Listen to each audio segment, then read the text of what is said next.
Oras na para sa pinakabago, pinakamainit at pinakamahalagang balita ngayong araw. Ito ang Barrio 5 Radio.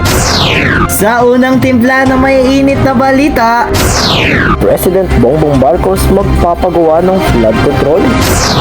digmaan sa pagitan ng Israel at Iran, tuloy pa rin. Gilas Pilipinas sinusubukang depensahan ng titulo ng Williams Jones Cup. Magandang umaga Luzon, Visayas at Mindanao.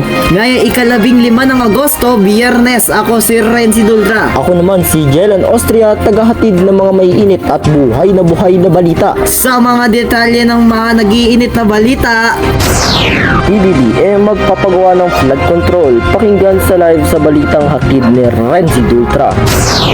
noong Lunes press conference ni PBBM na ipresenta niya ang website na sumbongsapangulo.ph kung saan nandoon lahat ng detalye at meron rin itong interactive map.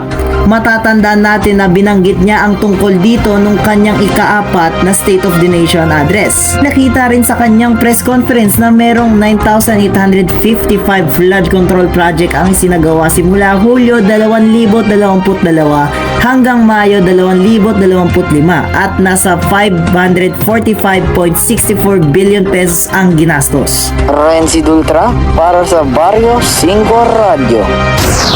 Digmaan sa Israel at Iran tuloy pa rin. Bridgie ang para sa mga detalye. Sa ika-6 na daan at 74 na araw ng digmaan, nalalawak pa ng Israel ang opensiba sa Gaza. Umaabot sa mga refugee camp at mas pinahihintay pa ang operasyon sa Gaza City. Nagtutulot ito ng pagkamatay ng sibilyan at pamamakaya, mga alitan sa militar at tumutulong batikos habang lumalala ang Facebook military. Bridgie ang para sa balitang Barrio 5 Radio. Gilas Pilipinas madedepensahan kaya nila ang kampyonato? Rowan Prostrero para sa mga detalye.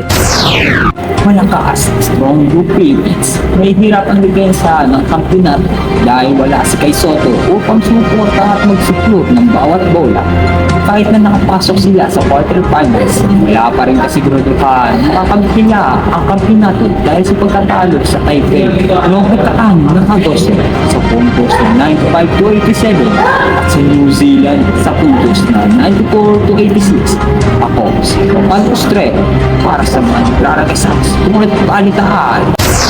Yun lamang ang balita para sa araw na ito. Muli ako si Renzi Dultra. Ako naman si Jelan Austria at ito ang Barrio 5 Radio.